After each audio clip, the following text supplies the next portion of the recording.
अपने दुख को, अपनी तकलीफ को, अपने कष्ट को किसी दूसरे के दरवाजे पर जाकर कभी मत करो, कभी मत।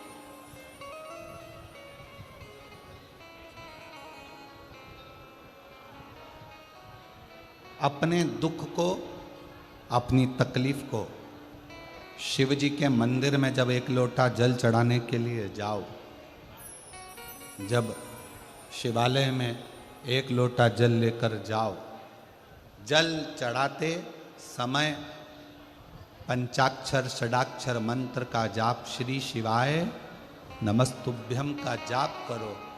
और जब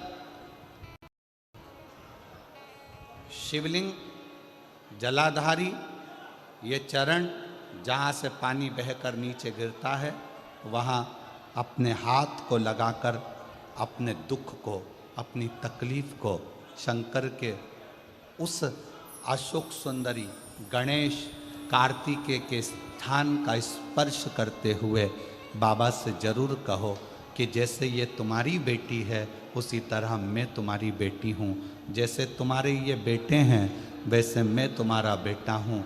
इनके दुख को आपने मिटाया था, मुझे भी अपनी बेटी मानकर मेरे दुख को मिटा दीजिए, मेरे दुख को समाप्त कर दीजिए।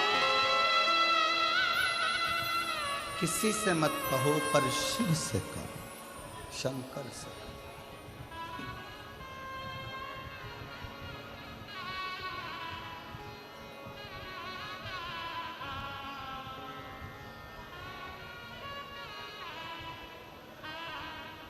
जब आप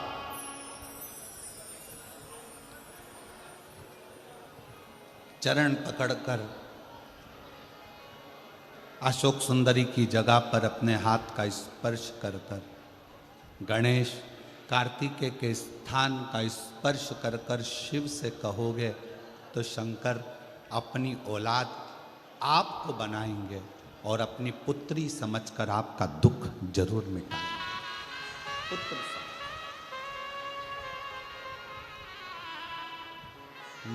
महादेव नमन चरणों में, महादेव नमन चरणों में, स्वीकार कीजिए सबका किया है मेरा भी उद्धार कीजिए, उद्धार कीजिए।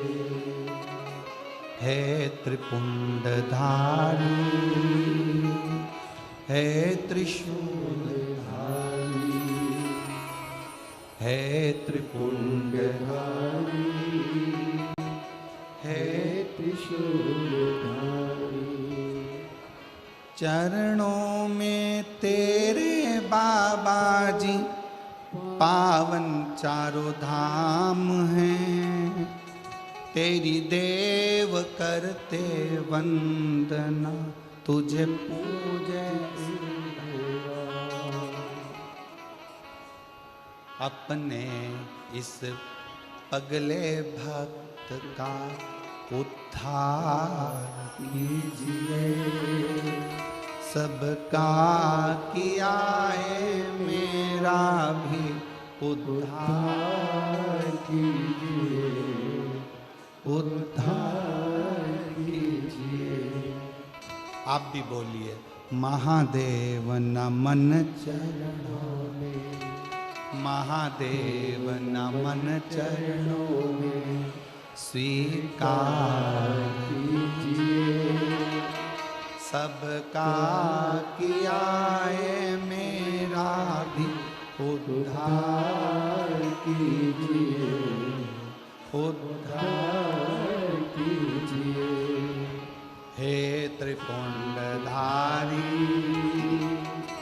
है त्रिशूलधारी, है त्रिपुंडधारी, है त्रिशूलधारी। हो जाए पूरी कामना कल्याण कीजिए, हो जाए पूरी कामना कल्याण कीजिए, सबका किया है मेरा भी उद्धार कीजिए। महादेव नमन चरणों में स्वीकार कीजिए, सबका किया है मेरा भी उद्धार कीजिए, उद्धार कीजिए। आप शिव जी को जहाँ जल बहता है उस स्थान पर अपना हस्त कमल रखकर बाबा को अपने मन का भाव दिल से। दुनिया का कोई ऐसा दुख नहीं है जिसका हल शिव महापुराण की कथा में नहीं है। हर दुख का एक हल है और वो शिव पुराण की कथा में वर्णित। प्रत्येक दुख, प्रत्येक कष्ट,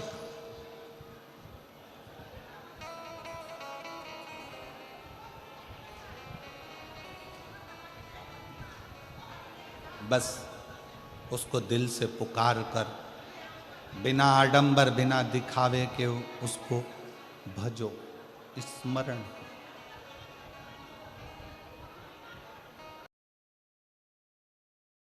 मुख से श्री शिवाय नमस्तुभ्यम ज़्यादा नहीं तो 11 बार तो निकाल लिया करो। ये शरीर, ये हृदय, ये चित्त, ये वृत्ति परमात्मा के चरणों में जाती है।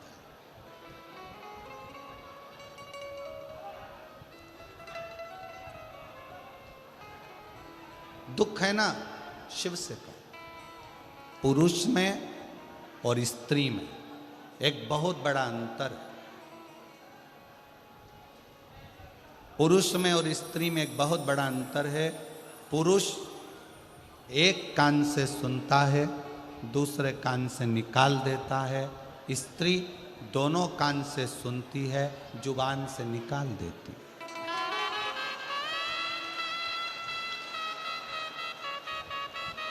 पुरुष में और स्त्री में सबसे बड़ा अंतर यही है कि पुरुष यहाँ से सुनेगा, यहाँ से निकाल देगा, और स्त्री दोनों कानों से सुनकर मुख से निकाल देती है। शिव पुराण की कथा कहती है, अगर स्त्री को मुख से निकालना भी है सुनने के बाद, तो अपने पिता देवादिदेव महादेव के सामने जाकर निकाले तो बात शिव के पास।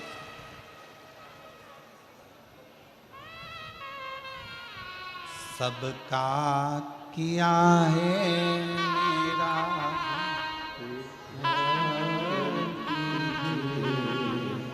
उद्धार कीजिए, हे त्रिपुरधारी, हे त्रिशूलधारी। आपने सबका कल्याण किया तो मैं कैसे रह गई?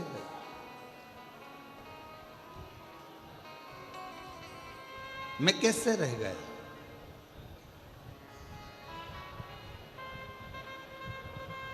आप सबको दिए हो तो मेरी झोली खाली कैसे रह गई? कैसे?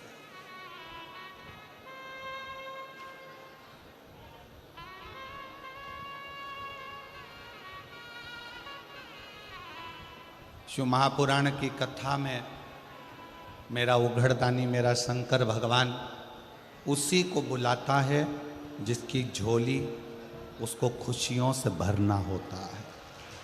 खुशियों से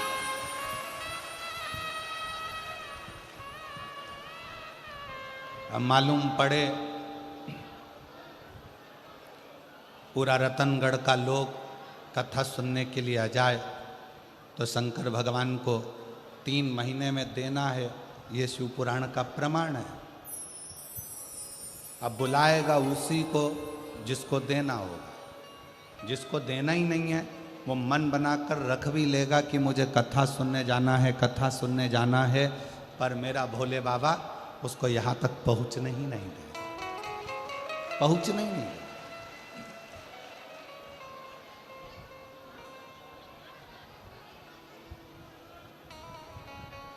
कल कथा में अपन ने श्रवण किया था कि संकल्प आपका होता है और पूरा करने वाला देवाधिदेव महादेव।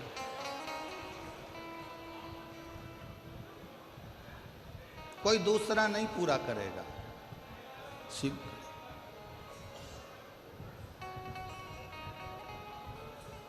रुद्राष्टध्यायी में शिव संकल्पमस्तु एक शब्द आता है।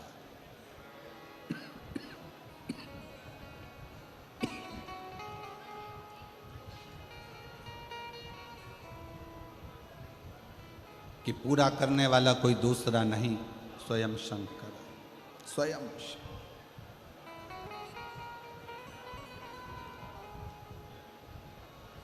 दो चीजें जवानी में करना चाहिए, दो चीजें। एक बीमा करा लो और दूसरा भजन जवानी में कर लो।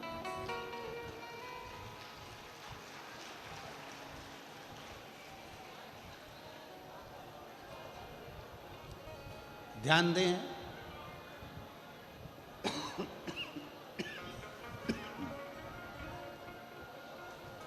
भजन भी बीमे की उम्र में होना चाहिए।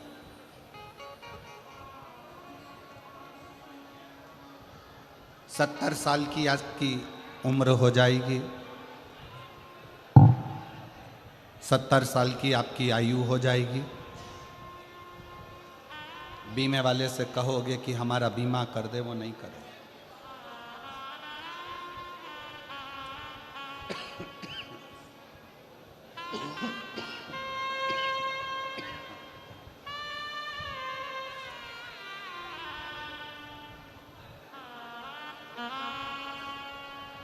सत्तर वर्ष की आयु में बीमे वाला आपका बीमा नहीं करे।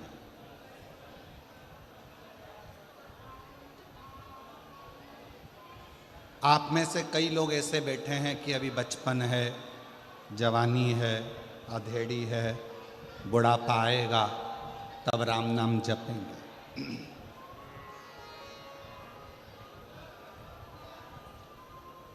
कई लोगों की आदत है, घर में सबसे पहली रोटी किसकी बनती है? जम के बोलो जरा, गाय की। सबसे पहली रोटी घर में गाय की बनी, पर सबसे पहले गाय के मुंह में नहीं गई, बन के डब्बे पर रखी रही, डब्बे पे से उठी फ्रिज पे रखी रही, फ्रिज पे से उठी स्टैंड पे रखी रही, भोजन के स्टैंड पे से उठी गैस की टंकी पर रखी रही, गैस की टंकी पे से उठी दरवाजे के पास में जो छोटा सा आला था उसमें रखी रही। 4 बजे गाय आई तब वो रोटी 4 बजे गाय के मुख में गई।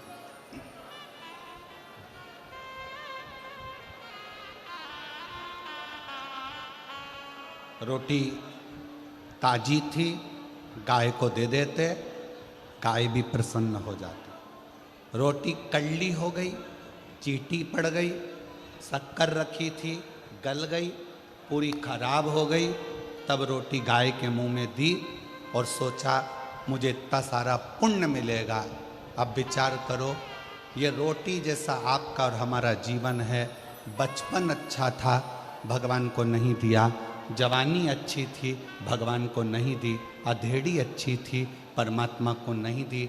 जब ये पूरी रोटी गल गई, सोफा सेट निकल गया, आँखों से दिखाई नहीं देता, कानों से सुनाई नहीं देता, हाथ कांपता है, तब सोचा अब इस रोटी को उस परमात्मा को दे दूं। तो परमात्मा भी बोला ये सड़ी गली रोटी मेरे किस काम की, क्या करूं इस रोटी। बचपन खेल में खोया, जवानी नींद भर सोया, बुढ़ापा देख कर रोया, सिराने मौत हंसती है। ये अवस्था जाती जा रही, जाती।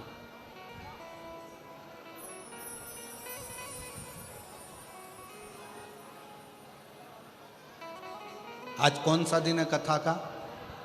5। कल कथा की क्या है? शिवरात्रि। कल कथा का छठा दिन शिवरात्रि का रहेगा। परसों के दिन कथा सुबह 8 बजे से 11 बजे तक हो जाएगी। विराम होकर आप अपने गांव, हम कुबेरेश्वर बाबा के धाम यहाँ से चले। कल एक बहन कह रही थी, गुरुजी हम राजस्थान वालों के भाग्य खुल गए। हम लोगों ने 5 कथा का नियम लिया था। आप कहते हो कि 5 पंडाल कथा सुनना चाहिए। हम कहाँ सुनने जाएं? एक कथा हमने रतनगढ़ में सुन ली। दूसरी कथा 1 मई से 7 मई तक जयपुर में विद्याधर नगर स्टेडियम, कोई ऐसा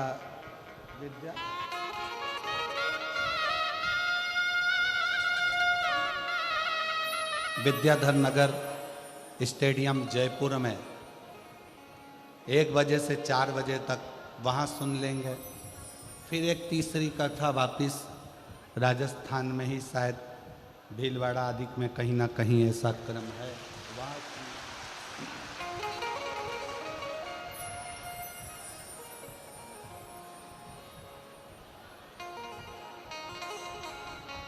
हमारी 5 पंडाल की कथा बाबा हमको राजस्थान में ही पूरी करा देगा। ये शिव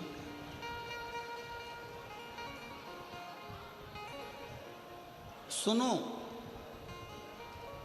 विनय करो, निवेदन करो, उसको अपने दिल की बात जरूर करो, जरूर।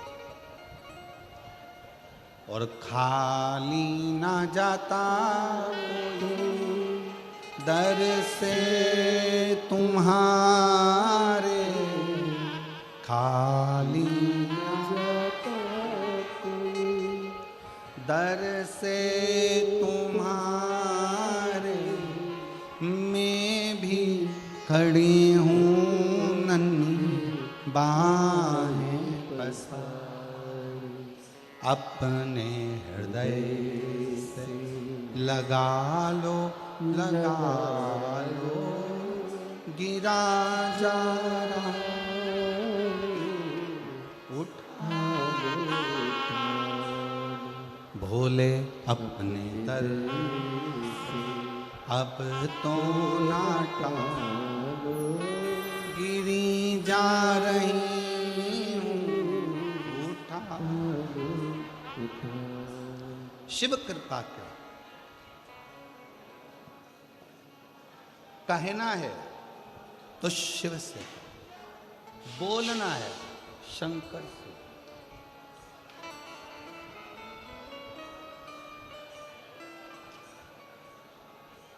बैसाख का महीना चल रहा है। शंकर के शिवालय में जाओ। शिव के शिवालय में 3 स्थानों का स्पर्श अवश्य जरूर।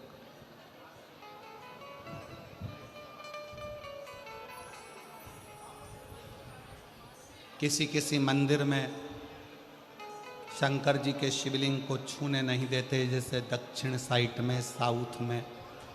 तो अपने ही घर में जो शिवलिंग है उसके 3 स्थानों का स्पर्श अवश्य करें। समझिए,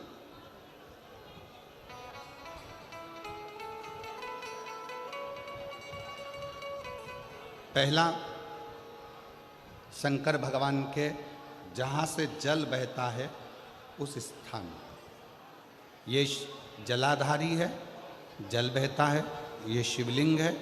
यहाँ से जो पानी नीचे की ओर जाता है उस स्थान का स्पर्श अवश्य करें। दूसरा, शिवलिंग का जो गोल भाग है, उस गोल भाग में कहीं पर भी अपनी हथेली का स्पर्श अवश्य करें। तीसरा, शंकर भगवान के शिवलिंग का जो ऊपर का भाग है वहाँ अपने अस्त्र का स्पर्श अवश्य करें। तीनों स्थान पर ब्रह्मा, विष्णु और महेश का स्मरण करते हुए जब वैशाख महीने में आप शंकर भगवान को जल समर्पित करें। शिव जी को जब वैशाख के महीने में जल दिया जाए तो दोनों हाथ से अंजलि में कलश रखकर शंकर भगवान की अपने हाथ की अंजलि में जल रखकर शिव जी को जल अवश्य समर्पित करें। शिवरात्रि के वैशाख महीने की शिवरात्रि पड़े, वैशाख महीने की प्रदोष पड़े तो एक बेलपत्र शंकर को अवश्य समर्पित करें। मान लो गर्मी बहुत तेज है, पेड़ों पर बेलपत्र नहीं मिले तो एक दुर्वा शिव को अवश्य समर्पित करें। मान लो बहुत तेज गर्मी पड़ने पर, या रतनगढ़ में तो हम देख रहे हैं रजी रज, धूली धूल इतनी है, मिट्टी इतनी है कि यहाँ तो दुर्वा मिलना भी बड़ा मुश्किल है, तो एक चावल का दाना शिव को जरूर समर्पित करो। उतने में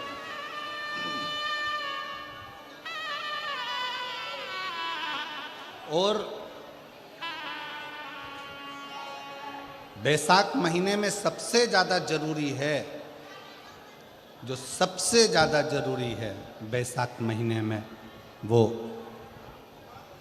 जलाशय अर्थात अपने घर के नज़दीक में कोई पानी का स्थान हो, जलाशय हो, वहाँ का जल शिव को समर्पित करना, या शिव के नंदी के पास में। और हम तो कहेंगे शंकर का नंदी केवल मंदिर में मत देखो, आपके घर के आसपास में हमारे मारवाड़ की पहले की रीति रही है। राजस्थान में बहुत सालों पहले, जब लगभग 19 से 20 साल पहले हम फलोदी में आए थे, 20 साल पहले, और 20 साल पहले जब हम फलोदी में आए थे राजस्थान में, तो हमने उस फलोदी राजस्थान में देखा था कि प्रत्येक घर के बाहर पत्थर का एक छोटा सा कुंडा जैसा होता। दो चीजें हमने फलोदी राजस्थान में प्रत्येक घर के बाहर 20 साल पहले देखी थी। एक इतना बड़ा कुंडा पत्थर का जिसमें लोग भोजन रख देते हैं, और एक बड़ा सारा कुंडा जिसमें लोग पानी भर देते हैं, जिससे चिड़िया, पशु, पक्षी, गौ माता सब उस पानी को पीती रहे और आपका और हमारा कल्याण होता रहे। इस भाव से रखा प्रयास करो। शिव जी को तो जल समर्पित करो,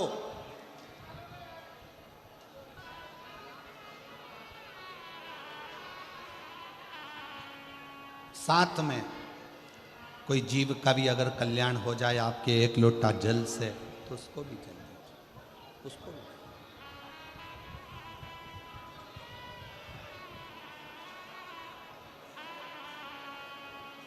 शंकर भगवान ओघड़दानी शिव, जिनका चढ़ा हुआ जल केवल मात्र स्पर्श, आचमन, दर्शन आपका और हमारा कल्याण कर देता। शिव महापुराण का एक बहुत सुंदर संवाद है। काशी प्रदेश में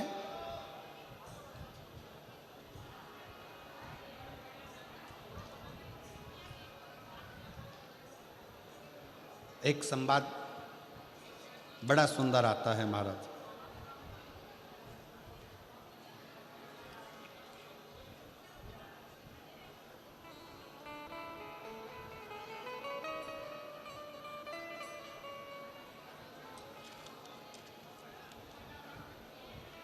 सिंहपुर प्रदेश में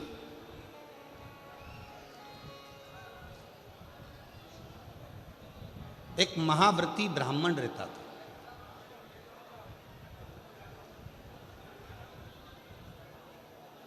शिव जी का बड़ा उपासक था, शंकर का बड़ा भक्त था।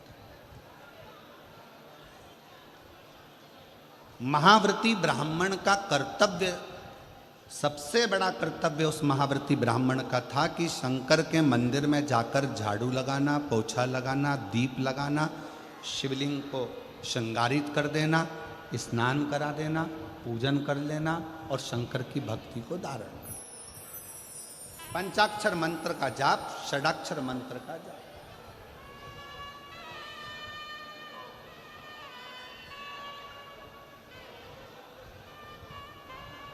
पूरे सिंहपुर में, पूरे प्रदेश में इस महाव्रती ब्राह्मण की चर्चा थी, पूरे प्रदेश में। सब इसको जानते थे, शंकर का भक्त, शंकर का भक्त, शंकर का भक्त, शिव भक्त, शिव भक्त कहकर इसको पुकारते। पर इसकी पत्नी और इसकी लड़की, एक बेटी थी, पत्नी, दोनों इतनी सुंदर कि देवलोक की अप्सराएं भी उनके सामने फीकी रही।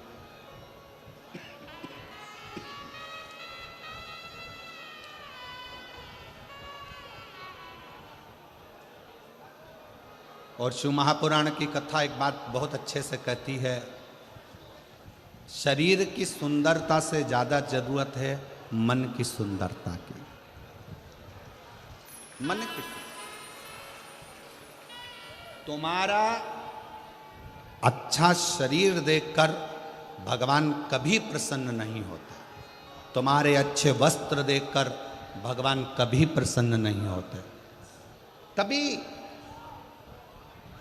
तुम्हारे शरीर पर आभूषण है, रतन है, सोना है, चांदी है, हीरा है, पन्ना है, उसको देखकर मेरा भगवान कभी प्रसन्न नहीं होता। तुम कितने सुंदर हो, उसको देखकर भी भगवान कभी प्रसन्न नहीं होता। ईश्वर कब प्रसन्न होता है? जब तुम्हारे दिल में आए हुए मेहमान के प्रति, अतिथि के प्रति आदर का भाव हो और घर में जितने सदस्य रह रहे हों सबका सम्मान यदि तुम कर रहे हो तो भगवान तुम पर प्रसन्न। अब सुंदर तो तुम बहुत, और नी भी सुंदर होगे तो ब्यूटी पार्लर जाके हो जाओगे। सुंदर तो तुम बहुत,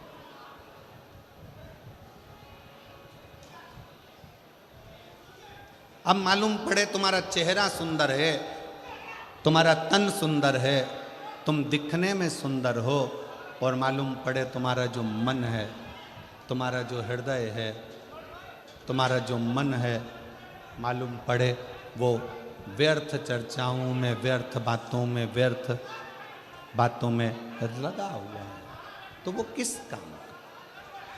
उसकी मूलता क्या है? वो किस काम का? इसलिए शिव महापुराण की कथा ने एक बहुत सुंदर बात कही, शंभु शरण मांगो दुख ताको, दया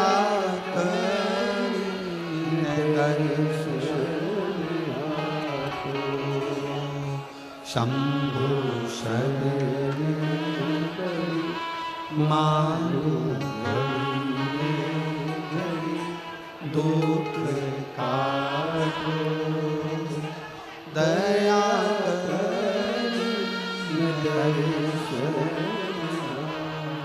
ओम श्री शिवाय नमस्तुभ्यं, श्री शिवाय नमस्तुभ्यं, श्री शिवाय नमस्तुभ्यं, श्री शिवाय नमस्तुभ्यं। श्री शिवाय नमस्तुभ्यं श्री शिवाय नमस्तुभ्यं श्री शिवाय सब बोलो प्रेम से बोलो श्री शिवाय नमस्तुभ्यं श्री शिवाय नमस्तुभ्यं श्री शिवाय नमस्तुभ्यं श्री शिवाय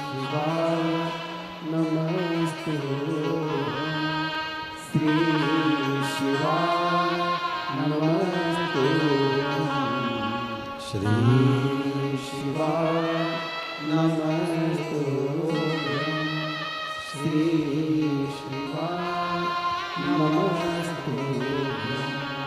श्री शिवाय नमस्तुभ्यं श्री शिवाय नमस्तुभ्यं।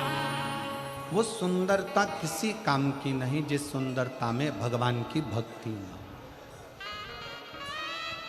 ईश्वर की भक्ति न हो।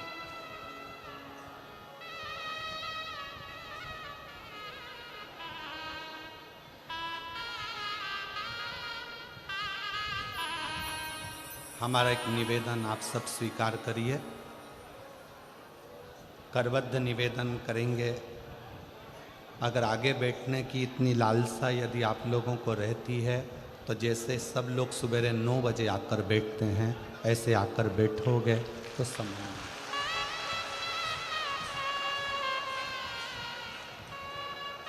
कथा केवल लाहौटी जी की नहीं, पूरा रतनगढ़ के एक एक बच्चे बच्चे की यह कथा है और रतनगढ़ की यह कथा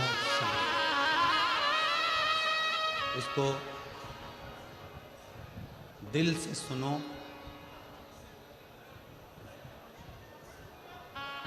हमारे शरीर में 2 दिन से बुखार है और 2 दिन से गले में इन्फेक्शन है।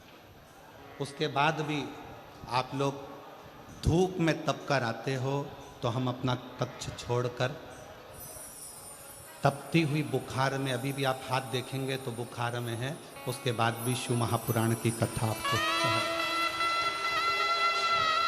केवल इसलिए एक पत्र में एक बहन ने परसों के दिन लिखकर भेजा था, कथा होए चाहे ना हो, हम पति पत्नी पंडाल को प्रणाम करने के लिए रोज आएंगे, भले गुरुजी आप कथा करो चाहे ना करो। केवल आपके विश्वास के बल पर ये कथा कहने के लिए हम भी वहाँ से यहाँ तक आते हैं और आप दिल से सुनोगे तो ये कथा केवल प्रदीप मिश्रा नहीं बाँच रहा है, इस कथा को स्वयं देवादिदेव महादेव आकर बाँच रहे हैं। हृदय से दिल से श्रवण करो।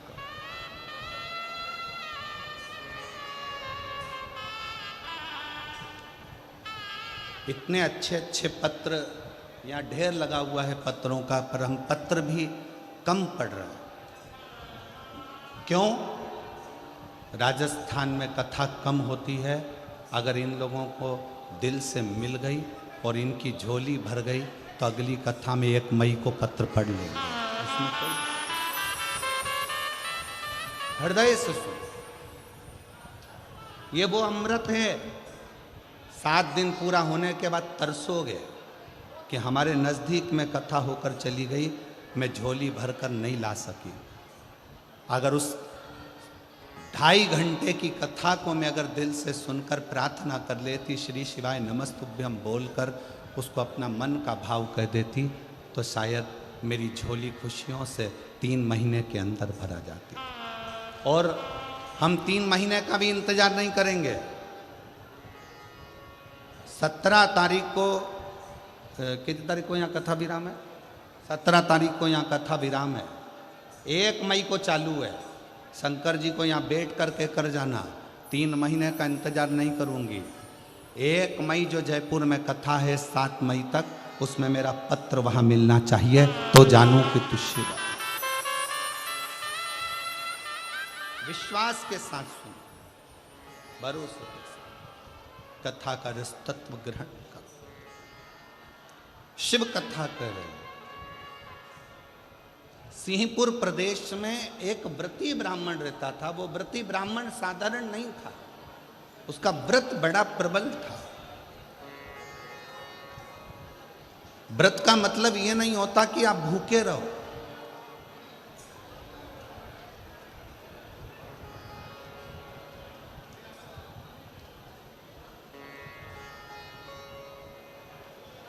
भाई श्री हनुमान प्रसाद जी पोद्धर जी ने अपनी वाणी में कल्याण के शिव अंक में, अगर बन सके तो आप पढ़िएगा, कल्याण के शिव अंक में भाई श्री ने एक लाइन लिखी है।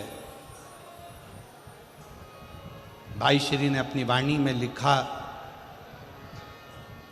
कि भगवान को पाने के लिए अगर तुम अपने दिल से एक बार अगर मुख से कह दोगे कि हे प्रभु मैं तुम्हारा हूं और तुम मेरे हो, बस ये बात अगर दिल से कह दी तो परमात्मा भी तुम्हारा हो जाता है और तुम परमात्मा के हो जाते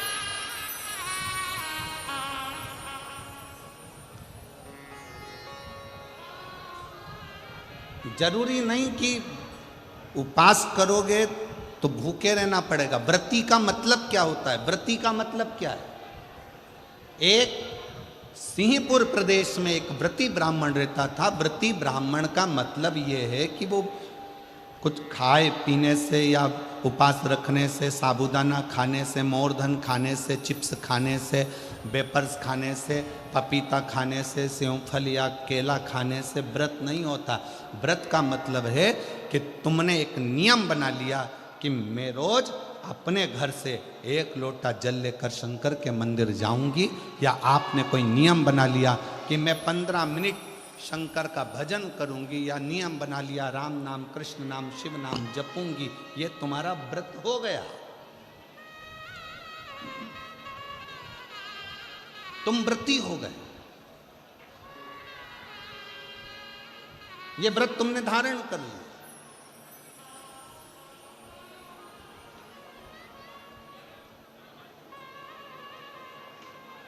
कई माताओं ने नियम बनाया, रतनगढ़ की ही रहने वाली माताएं, कई माताएं रतनगढ़ की ही रहने वाली पंडाल में रह रही है, कई माताएं रतनगढ़ की।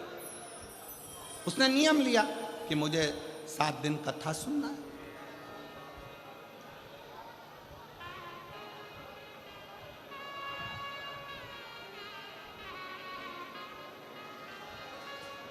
उसका नियम था, व्रती है। व्रत करने का मतलब यह नहीं है कि तुमने उपास करा, कुछ खाया पीना छोड़ दिया, कुछ खाना पीना छोड़ दिया तो भगवान तुमसे प्रसन्न हो जाएगा। शिव महापुराण की कथा कहती है, शंकर भगवान की कथा कहती है, यहाँ शिव पुराण कहती है कि आपका एक व्रत, कुछ भी अपनी जिंदगी में एक संकल्प, एक नियम ले लो, शिव पूरा कर देगा।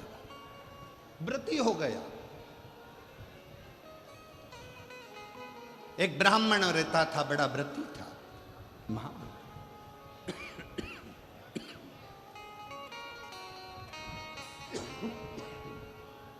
और वो महाव्रती ब्राह्मण,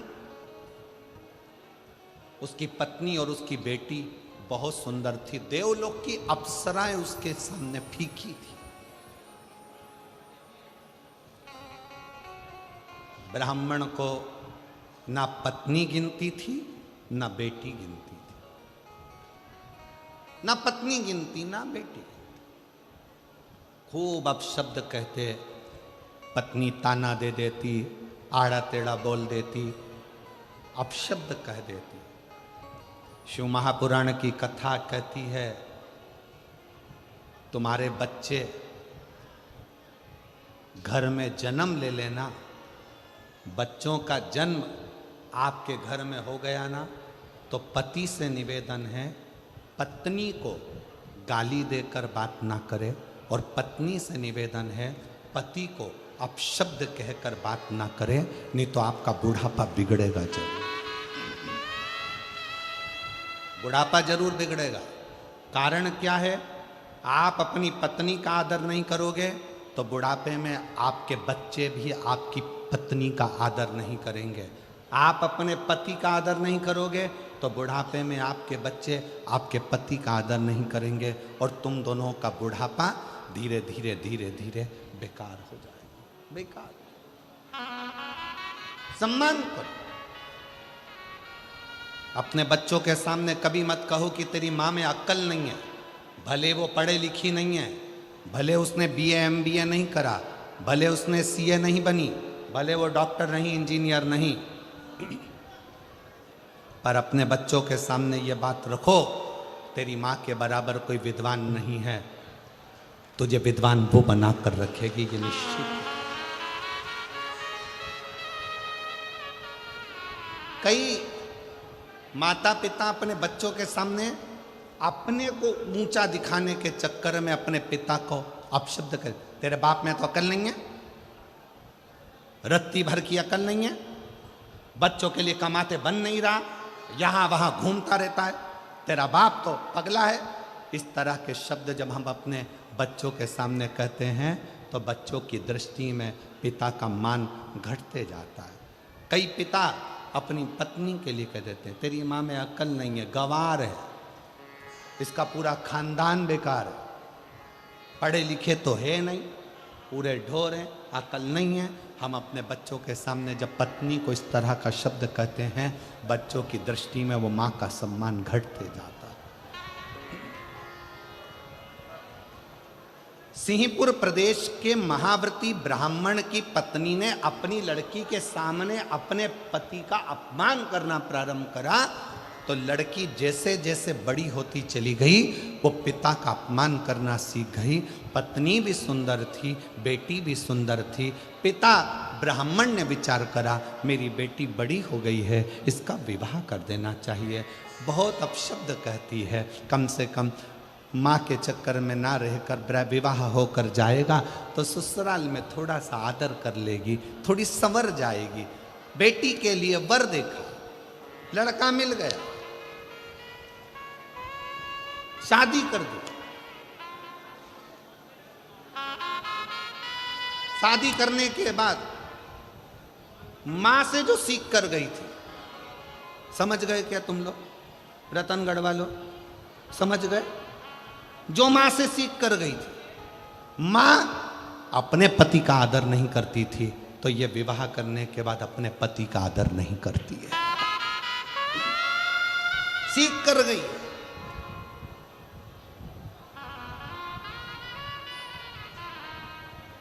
निवेदन है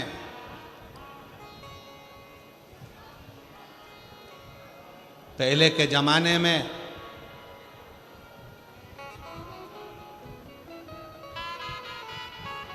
लड़की को डर लगता था सास कैसी मिलेगी।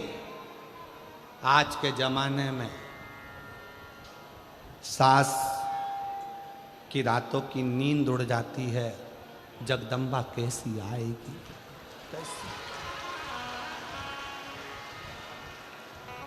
कैसी। क्यों?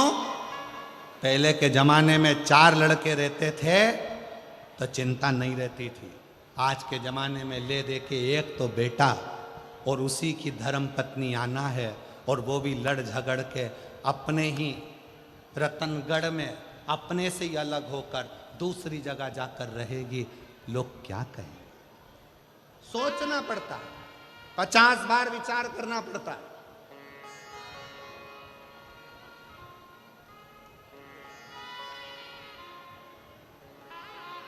आप सबसे निवेदन है, भगवान से अगर आप बेटा मांग रही हो ना, तो भगवान से एक बात और कहना, भोलेनाथ बेटा देना, पर इसके जन्म के समय पर तुम एक लड़की का और जन्म करोगे, इसके लिए जो लिखी होगी भाग्य में। तो बेटा जब मांगो तो भगवान से कहना इसकी जो पत्नी मिले ना, ऐसी मिले जो मेरी सेवा करती रहे, इतनी कृपा और कर देना, बस करुणा, इतनी दया और।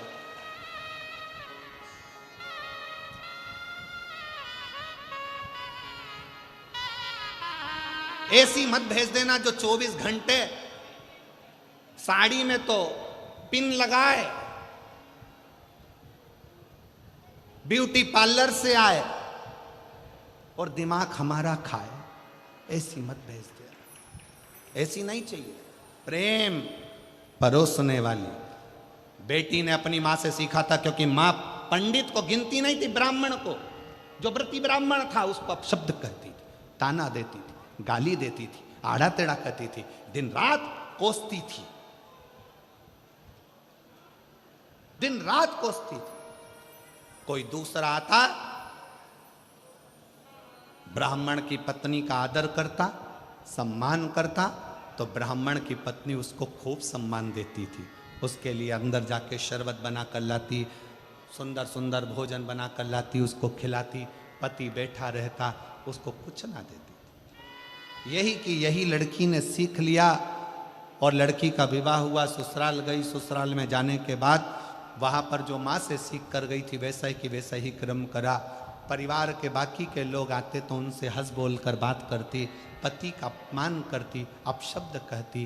पति ने अपने परिवार वालों को बुलाकर कहा कि इसको इसके मायके भेज दो और ये वहाँ जाकर थोड़ा सीख कर आए। अब कौन समझाए कि जो सीख के आई है वही तो कर रही है, कौन समझाए?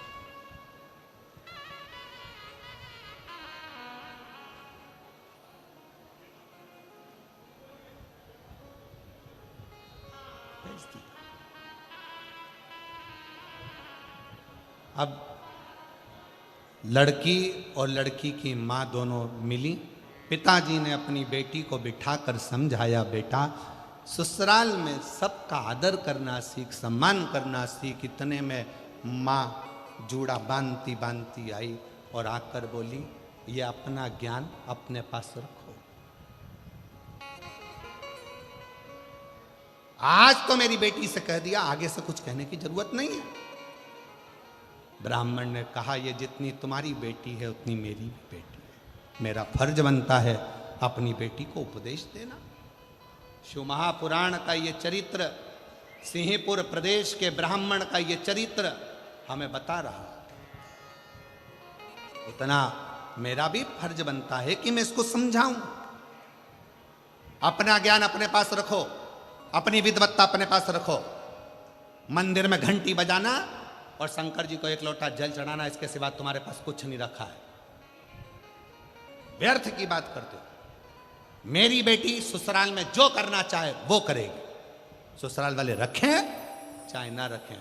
माँ ने पत्र लिखकर भेज दिया, मेरी बेटी तो जैसी रही है वैसी रहेगी। ससुराल वालों ने हाथ जोड़कर लिखकर भेज दिया, आपकी बेटी आपके पास रखी है, हम भगवान का भजन करने वाले हैं।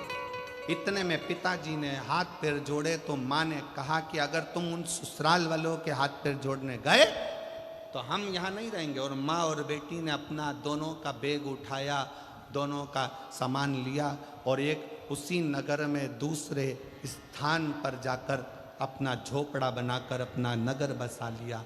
झोपड़े में रहती थी। अब धीरे धीरे दोनों माँ बेटी ने एक कार्य चालू कर दिया कि माँ भी सुंदर थी और बेटी भी सुंदर थी, तो पर पुरुष पर दृष्टि देने, पर पुरुष पर दृष्टि।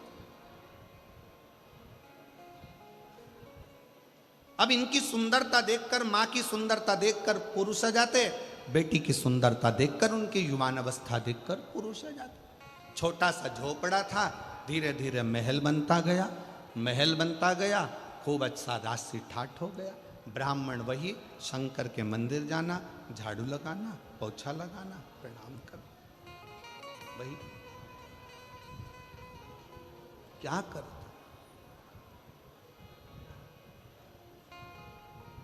और मत बुरे कर्म कर बंदे वरना पछताएगा, भगवान की आंखों से तू बच नहीं पाएगा, तू बच नहीं पाएगा। अरे ओ अज्ञानी मत करना दानी, अरे ओ अज्ञानी मत कर नादानी।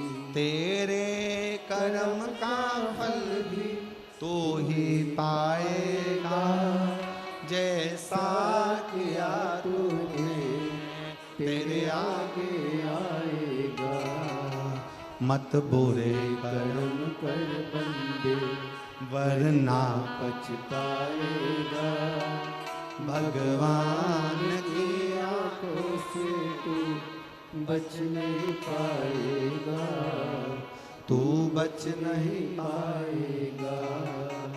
अरे ओ अज्ञानी मत कर नादानी।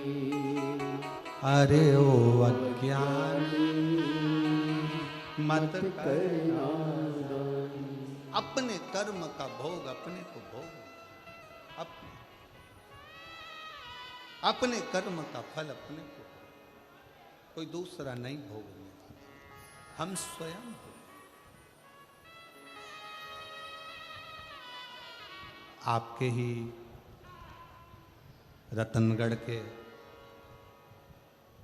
श्याम बाबा के भक्त श्याम बाबा की कथा कहने के लिए निरंतर तल्लीन रहने वाले श्री भाई मनुश्री जी यहाँ पधारे हैं। एक बार जोरदार ताली बजाकर उनका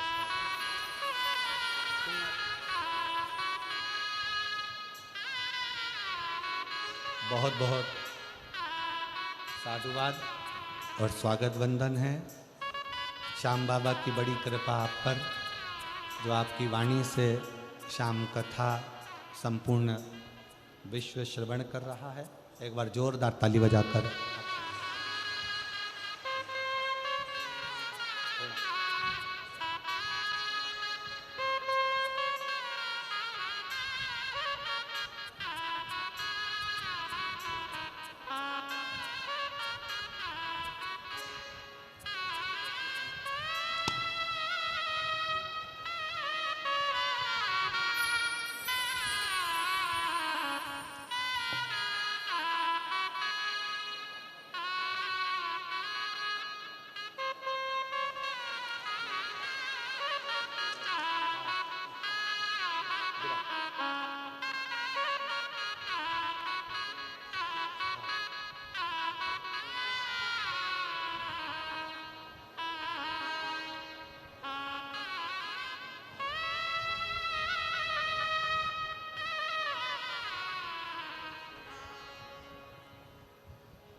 एक बार जोरदार ताली बजाकर भाई श्री मनुश्री जी का बहुत बहुत साधुवाद,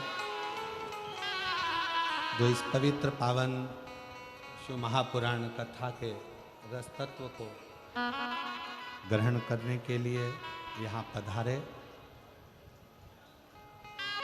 और उससे बड़ा सौभाग्य ये है कि आप श्री के पिताश्री भी यहाँ आए हैं, उनके लिए भी बहुत बहुत प्रणाम नमन करता हूँ। शिव कृपा कहते हैं, शिव कथा का, भगवान शंकर का संवाद कहते हैं।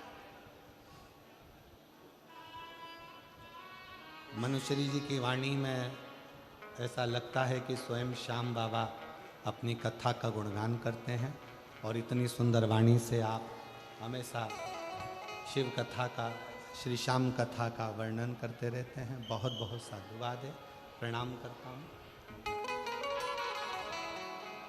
शिव कथा कर रहे हैं, शिव महापुराण की कथा कर रही है सिंहपुर प्रदेश का वो व्रती ब्राह्मण।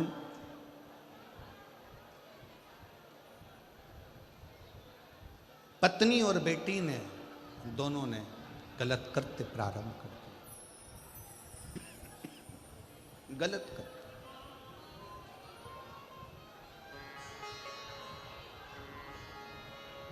और ऐसा पुरुषों को अपनी ओर आसक्त करना,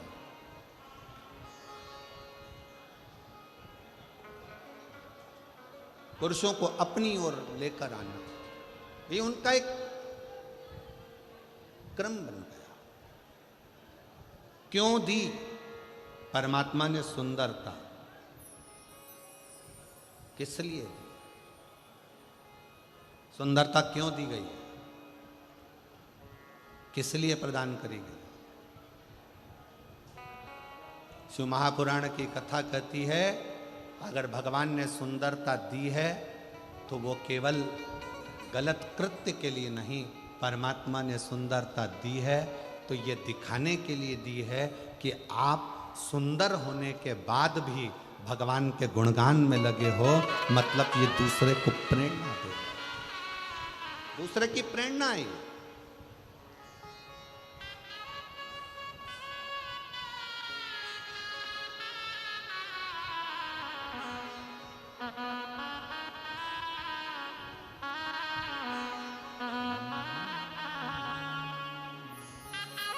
शिव की शरण में आ जा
भगवान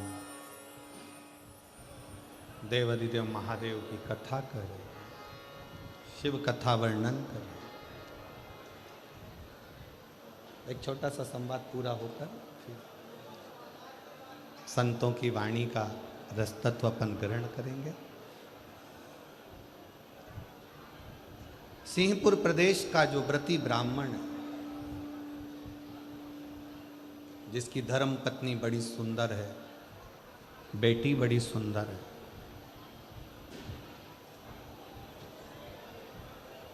बेटी ने पति का घर छोड़ दिया है, माँ बेटी दोनों एक झोपड़ा बनाकर रहती थीं, पर पुरुषों का स्मरण उनकी चित्तवृत्ति में रहता है, पर पुरुषों का। और अब धीरे धीरे वो झोपड़ा झोपड़ा नहीं रहा, महल बनता गया। कारण पर पुरुषों को अपनी ओर आसक्त करना, अपने भवन में बुलाना, अपने भवन में रखना, और ना जाने कितने कितने पुरुष ऐसे थे जिन्होंने अपनी पत्नी को, अपने बच्चों को, अपने परिवार को छोड़ दिया। दोनों मां बेटी के चक्कर। अब ईमानदारी से बोलो, ऐसी सुंदरता किसी काम की है क्या? जम के बोलो जरा, है किसी काम की? किसी के घर की बहू तुम्हारे चक्कर में अगर रो रही है, किसी के घर के बच्चे तुम्हारे चक्कर में बिलख रहे हैं, तो तुम्हारी सुंदरता और तुम्हारा जीवन किसी काम का नहीं, किसी का। हिम्मत बुरे कर्म कर बंदे, वरना पछताएगा, भगवान की आंखों से तू बच नहीं पाएगा, तू बच नहीं पाएगा। अरे ओ अज्ञानी मत करना, तेरे कर्म का फल भी तू ही पाएगा, जैसा किया तूने तेरे आगे आएगा। मत बुरे कर्म कर बंदे, वरना पछताएगा, भगवान की आंखों से तू बच नहीं पाएगा, तू बच नहीं पाएगा। शिव कथा कर रही है, वो सुंदरता किसी काम की नहीं जो दूसरे के घर को बर्बाद कर दे, दूसरे के घर को नष्ट कर। क्या करना फिर उस सुंदरता का? समय आया, पत्नी और बेटी दोनों एक बार निकल कर कहीं जा रहे थे। किसी एक राजघराने से दोनों की सुंदरता को देखने के लिए राजा ने उनको बुलाया। ब्राह्मण अपने कर्म में लगा हुआ है, ब्राह्मण अपना कर्म कर बुलाया।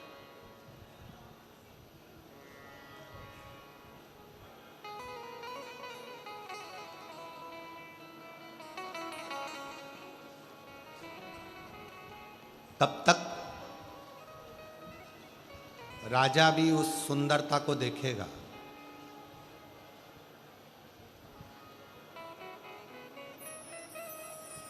अगर परमात्मा ने तुमको बहुत सुंदर शरीर दिया है ना, उस सुंदर शरीर का सबसे बड़ा प्रयोग है भगवान का भजन करना, भगवान का स्मरण करना और भगवत नाम का जाप। कब तक देखेगा? मार्ग से जा रही थी दोनों, एक हिंसक पशु ने दोनों को भक्षण कर लिया।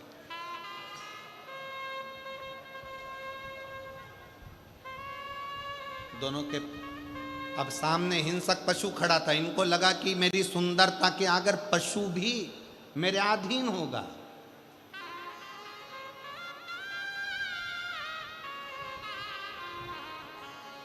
ए भाई, एक काम में डूबा हुआ व्यक्ति तुम्हारे अधीन हो सकता है सुंदरता देखकर।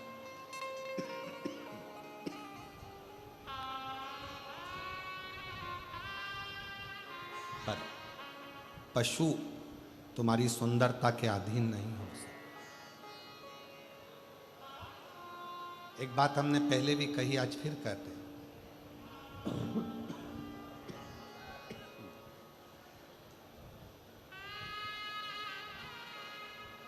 तुम कितनी भी अंग्रेजी पढ़ लो, कितने भी वीआईपी बन जाओ, और कुत्ता तुम्हारे पास में तुम्हें काटने के लिए आए और तुम उससे कहो please please please please please,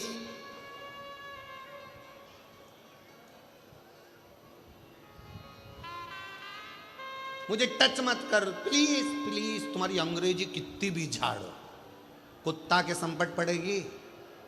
कुत्ता के समझ में आएगी? कुत्ता को तुम कितनी भी अंग्रेजी बोलो वो नहीं समझ सकता, पर कुत्ता के लिए तुम्हें हिंदी की एक भाषा का प्रयोग करना पड़ेगा। हाट!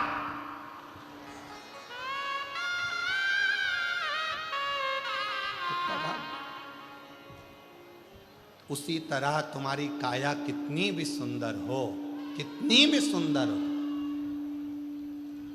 एक कामी व्यक्ति पर तुम्हारी काया का असर हो सकता है, एक लोभी पर तुम्हारी काया का असर हो सकता है, पर तुम्हारी सुंदर काया का असर किसी विरक्त संत पर कभी नहीं हो सकता है।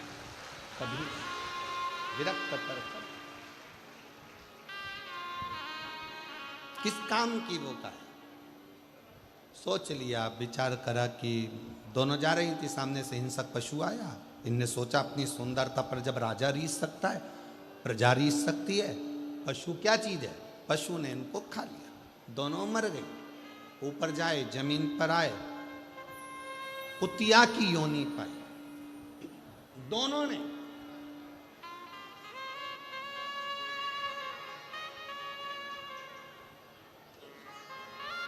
एक कुतिया की योनि दोनों ने पाई, और वो कुतिया की योनि भी कैसी थी? एक पांव कुतिया का टूटा हुआ था, कान कटा हुआ लटक रहा था, सिर पे उस कुतिया के पूरा घाव पड़ा हुआ था, कोई जानवर उसको खा गया था, उसमें सिर खुला था, कीड़े पड़ रहे थे। दोनों माँ बेटी ने जो कुतिया की योनि पाई, दोनों शरीर से सड़ रहे थे, दोनों। अब एक जन्म में तो तुम्हारी सुंदरता काम आ गई, अब अगला जन्म क्या बीत रहा? कभी कभी आप भी अगर मार्केट में जा रहे हो और तुमको अगर ऐसा कुत्ता नजर आता है, पाँव टूट गया, सिर पे घाव हो रहा है, शरीर जला हुआ है, शरीर पर इल्ली पड़ रही है, तड़फ रहा है, दिख रहा है, आप उसको पानी पिला दोगे, औषधि करा दोगे, सब कुछ करा दोगे, पर उसके कर्म का दंड तो उसको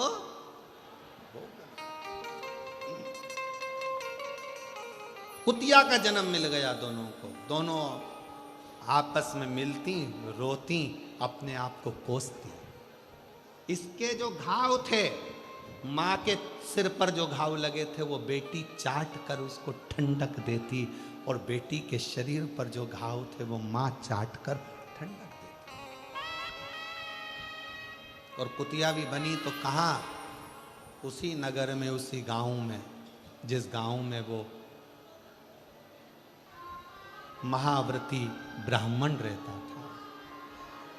पति को सूचना मिल गई थी, मेरी पत्नी और मेरी बेटी मर चुके हैं। पति का नियम था शिव के मंदिर से जाना, शंकर को जल चढ़ाना, शिव का जल अपने पात्र में झेलना और झेल कर लेकर चल देना। आज शंकर का झेला हुआ जल, शिव का चढ़ा हुआ जल वो व्रती ब्राह्मण लेकर जा रहा था। सामने ठोकर लग गई, गिर गया, जल पूरा जमीन पर गिर गया। ये दोनों माँ बेटी वहाँ से निकल रही थी, दोनों को प्यास लग रही थी। प्यास लगते से ही उन्होंने उस जल पर झपकी, और जल को झपक कर जैसे ही चाटना प्रारंभ करा, चाटते से ही कुछ ही दिनों में प्राण छूट गए और शंकर के धाम में पहुंच गए, शिव धाम में। शंकर पे चढ़ा जल कोई साधारण जल नहीं है। एक बच्चे का एक फोटो लगाया गया है, मोनिका सैनी, जिला चुरू गांव, राज लदेश्वर, वार्ड नंबर 32 में रहती हैं। पति का नाम सुरेंद्र सैनी है। कहीं बैठे हों तो हाथ हिला सकते हैं और बेलपत्र लेने के लिए आ सकते हैं। पहले बच्चे का फोटो देखिए, पहले नंबर का। बच्चे के शरीर पर, आँख के पास, शरीर में गठाने आ गई थी। पहला फोटो एलईडी पर आप लोग देख रहे होंगे, आस्था चैनल पर देख रहे होंगे। बच्चे की आँख के पास गठान आ गई, शरीर में गठाने आ गई। डॉक्टर को दिखाया, 6 महीने की दवाई ली, फिर भी उसको कोई आराम नहीं मिला।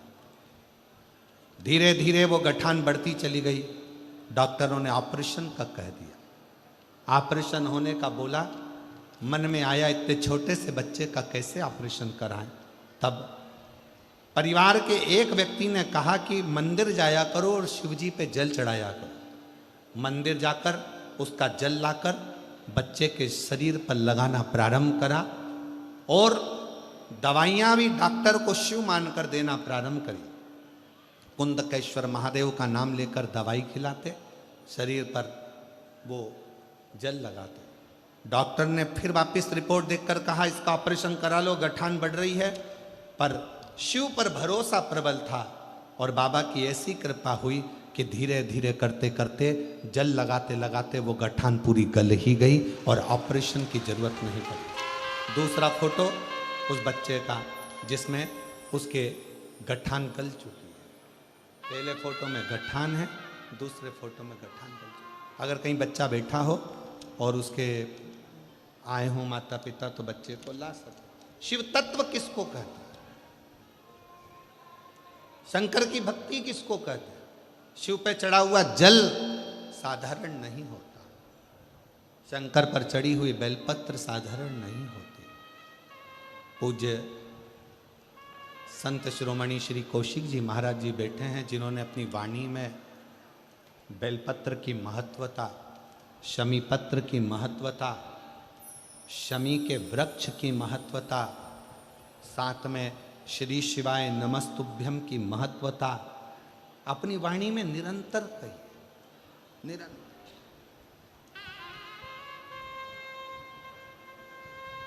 शिव जल साधारण नहीं है, शंकर की भक्ति साधारण नहीं है, शिव स्मरण साधारण है।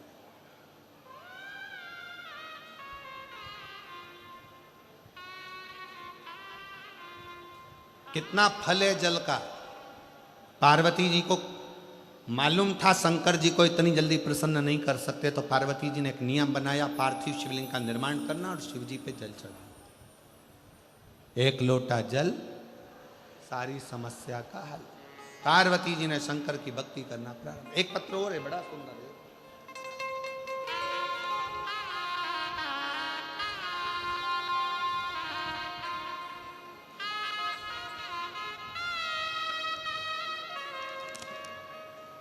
कुसुम शर्मा, विनोद कुमार शर्मा, जय पहाड़ी, जिला झुंझुनू, राजस्थान। मेरा मोबाइल नंबर ये है।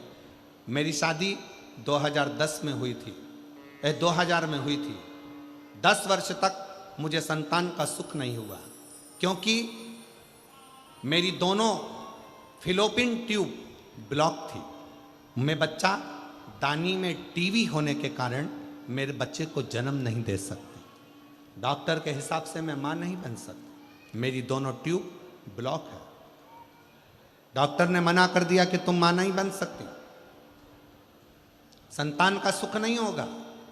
तब 2022 में आपकी पहली बार कथा सुनी और उस दिन मन में विश्वास आ गया कि अब मैं भी मां बन सकती हूं। भले मेरे गर्भ में बच्चा दानी में ट्यूब बंद है और मुझे इन्फेक्शन है, पर मुझे विश्वास है कि मेरा बाबा मुझे संतान जरूर देगा। मैंने उसी समय पर 2022 से कथा सुनना प्रारंभ करा, मंदिर में सेवा करना प्रारंभ करा, 1 लोटा जल चढ़ाना प्रारंभ करा। सीहोर गई, वहां से कंकर शंकर पूजन कर कर आई, रुद्राक्ष लेकर आई जिसका पानी पी थी। और बाबा की ऐसी कृपा हुई, धीरे धीरे क्रम करते करते करते करते 10 साल 15 साल तो पहले निकल चुके थे। और 25 वर्ष के बाद 2000 में मेरी शादी हुई। 2000 के शादी के बाद में लगभग 24 से 25 वर्ष के बाद मेरा गर्भ बाबा की कृपा से ठहर गया। गर्भ तो ठहर गया, पर बच्चा दानी में बच्चा तो आ गया, बच्चा भी 6 महीने का हो गया। डॉक्टर ने उसी समय पर जांच कर कर कहा कि 6 महीने के बच्चे को तुम्हें निकलवाना पड़ेगा, क्योंकि अंदर बच्चा बेकार हो रहा है। बच्चा बेकार। कहीं बैठे हों